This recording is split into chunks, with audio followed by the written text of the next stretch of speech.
काली अपने golden scale का उपयोग करते हुए फिर एक बार स्नेक कैचर के हमले को रोकने का प्रयास करता है, यह मानते हुए कि उसे पकड़ा नहीं जा सकता। लेकिन उसे आश्चर्य हुआ जब स्नेक कैचर का वह प्रहार उसके गोल्डन स्केल को भेद कर सीधा उसके शरीर पर लगा। स्नेक कैचर मन में स्पष्ट करता है कि उसका यह स्पिरिचुअल ट्रेजर हायर ग्रेड का है, जो दर्शाता है कि काली, जो मिड स्टेज की कल्टीवेशन में है, उसे रोक नहीं सकता। उसके मुताबिक यह ट्रेजर इतना शक्तिशाली है कि एक लेट स्टेज डिमोनिक बीस्ट को बिना प्रतिरोध के आत्मसमर्पण करने पर मजबूर कर सकता है। इस बीच काली सोचता है कि चूंकि स्पिरिचुअल ट्रेजर मौलिक रूप से डिवाइन कॉन्शियसनेस द्वारा नियंत्रित होते हैं, तो वह अपनी डिवाइन कॉन्शियसनेस का उपयोग कर सकता है। जल्दी से काली डीमन गॉड कॉल्ड्रन को प्रकट करता है और अपने इरादे की घोषणा करता है कि वह स्नेक कैचर की डिवाइन कॉन्शियसनेस को खत्म कर देगा। लेकिन डीमन गॉड कॉल्ड्रन के साथ भी स्नेक कैचर का हमला काली की डिवाइन कॉन्शियसनेस का विरोध करना शुरू कर देता है, जिससे वह अपनी रणनीति की व्यवहार्यता पर सवाल उठाने लगता है। दूसरी ओर स्नेक कैचर मानता है कि उसने अपनी डिवाइन कॉन्शियसनेस को अपने बीस्ट टेमिंग हमले में मिला दिया है, जिससे यह लगभग अटूट हो गया है। वह दावा करता है कि इसे तब तक नष्ट नहीं किया जा सकता जब तक कि एक फाउंडेशन एस्टैब्लिशमेंट रियम का कल्टीवेटर हस्तक्षेप न करे, जो कि छोटे काली के लिए असंभव है। इसके जवाब में अचानक काली फैसला करता है कि वह स्नेक कैचर के हमले को निगल जाएगा। वह तर्क देता है कि अगर वह इसे अपनी डिवाइन कॉन्शियसनेस से खत्म नहीं कर सकता, तो वह इसे अपने पेट में सीमित करने के लिए ब्रूट फोर्स का सहारा लेगा। अगले ही पल स्नेक कैचर का हथियार काली के पेट के अंदर फंस जाता है और बाहर निकलने की कोशिश कर रहा होता है, लेकिन काली की मोटी त्वचा इसे निकलने का कोई मौका नहीं दे रही है। फिर काली निष्कर्ष निकालता है कि चूंकि स्नेक कैचर इस जैसे ट्रेजर को नियंत्रित करने में बड़ी मात्रा में ट्रू कू का खर्च करता है, तो वह आखिरकार स्नेक कैचर को उसकी पूरी ट्रू स्पिरिचुअल ची का उपयोग करने के लिए मजबूर करके थका सकता है।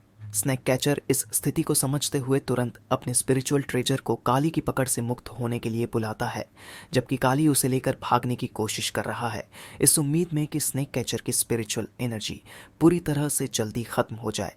1 घंटे बाद स्नेक कैचर अपनी अर्थ ट्रैवन टेक्निक का उपयोग करते हुए काली का पीछा जारी रखता है, इस उद्देश्य से कि उसकी गति कम हो जाए। एक जगह रुककर वह सोचता है कि काली उसे पिछले 30 मिनट से घुमा रहा है और यहाँ का संकीर्ण क्षेत्र उसे इस तकनीक पर निर्भर रहने के लिए मजबूर कर रहा है, जिससे उसकी ऊर्जा और तेजी से खत्म हो रही है।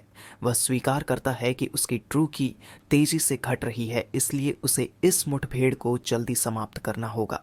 वह काली पर चिल्लाता है, अपने ट्रेजर की वापसी की मांग करता है, लेकिन काली अपने बचाव में लगा रहता है, देखते हुए कि उसने जिस स्पिरिचुअल ट्रेजर को निगल लिया है वह स्थिर होने लगा है, जिस वजह से काली को लगता है कि स्नेक कैचर की ट्रू ची खत्म हो रही है। फिर वह सोचता है कि ऐसा है तो वह इस अंतहीन दौड़ को जारी नहीं रख सकता, इसलिए उसने स्नेक कैचर को हमेशा के लिए खत्म करने की योजना बनानी शुरू कर दी। एक डिमोनिक बीस्ट के लिए मानव कल्टीवेटर के साथ नज़दीकी मुकाबले में उलझना सबसे प्रभावी तरीका है, लेकिन यह देखते हुए कि स्नेक कैचर 10 मीटर से ज़्यादा की दूरी से हमला कर रहा है, जो उसे सुरक्षा का एहसास कराता है, जिस वजह से काली अपनी गति को धीमा करने का फैसला करता है ताकि स्नेक कैचर को और करीब लाया जा सके, ये सोचते हुए कि वह उसे विचलित करके लंगड़ा बना देगा। जब स्नेक कैचर काली की धीमी चाल को देखता है, तो वह मानता है कि काली अपनी सीमा के करीब है। वह धमकी देना शुरू करता है, ये सोचते हुए कि वह काली के पेट को चीरकर अपना मैजिकल रोप वापस ले लेगा। फिर वह एक हमला शुरू करता है। अपने हमलों को सेलेस्टियल विंड ब्लेड्स कहता है। हालांकि काली अपनी पूंछ के गोल्डन स्केल का उपयोग कर और अपने शरीर को किसी टायर की तरह घुमाते हुए इन हमलों को विफल करता है।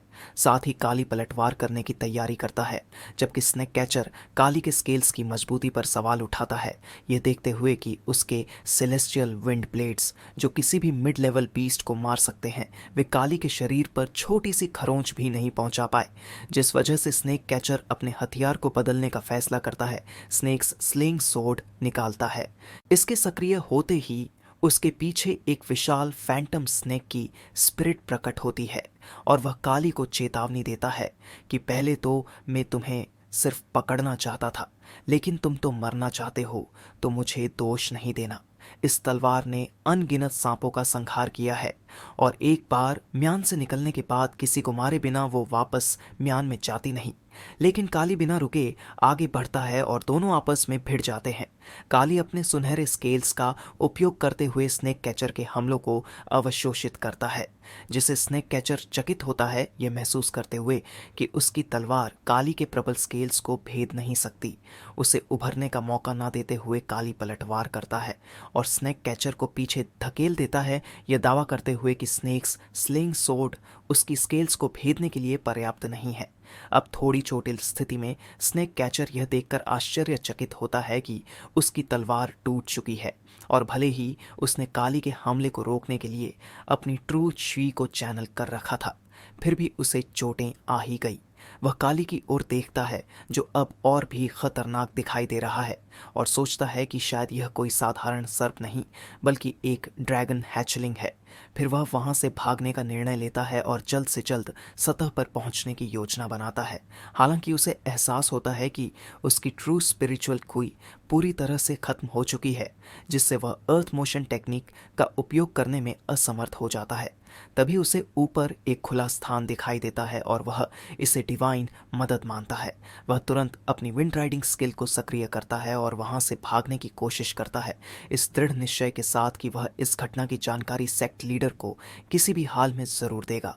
हालांकि काली पहले से ही उसकी मंशाओं से अवगत था। अगले ही पल स्नेक कैचर खुद को स्नेक स्किन में फंसा हुआ पाता है। उसे याद आता है कि यह स्नेक स्किन काली की है जो ब्रेक थ्रू के दौरान उतरी थी और उसे समझ आता है कि काली ने यह सब पहले से ही योजनाबद्ध किया था, जिससे वह बहुत डर जाता है और अपनी पूरी ताकत लगाने का सोच ही रहा था कि काली करीब आता है और उसके हाथ को उसके शरीर से अलग कर देता है, जिससे उसके मुंह से दर्द भरी चीख निकलती है। फिर दृश्य बदलकर सीनियर सिस्टर सॉन्ग और शेष स्नेक कैचर की ओर जाता है जो अपने एल्डर ब्रदर की चीख सुनकर स्तब्ध है। छोटा भाई संदेह से कहता है कि क्या सचमुच एक साधारण व्यक्ति उनके सीनियर ब्रदर का सामना कर सकता है जो इतने हाई लेवल पर है। वे किसी निष्कर्ष पर पहुंच पाते उससे पहले ही पास में एक जबरदस्त विस्फोट होता है, जिसके भीतर से वे उनके एल्डर ब्रदर को भागते हुए देखते हैं, जो उन्हें वहां से भागने का आग्रह करता है, ये कहते हुए कि वहां एक ड्रैगन हैचलिंग मौजूद है। सीनियर सिस्टर सॉन्ग इस ड्रैगन हैचलिंग की सत्यता पर विचार करती है और बताती है कि यह कम से कम नॉनसेंट सोल रेल्म का होना चाहिए और अगर यह सच है तो हम जिंदा कैसे निकलेंगे।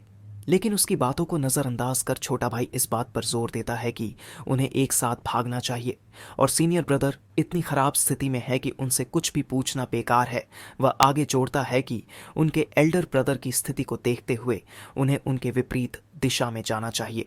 इस बीच काली उस विस्फोट से बने खुले रास्ते से निकलता है, ये सोचते हुए कि मैं थोड़ा लापरवाह हो गया था और मैंने सोचा नहीं कि वह डेटोनेशन तालिस्मन का इस्तेमाल कर अपना एक हाथ छोड़ भाग जाएगा। फिर वह खुद को समझाता है कि वह स्नेक कैचर को किसी भी हाल में भागने नहीं दे सकता, क्योंकि इससे बाद में उसे बड़ी समस्याएं हो सकती हैं।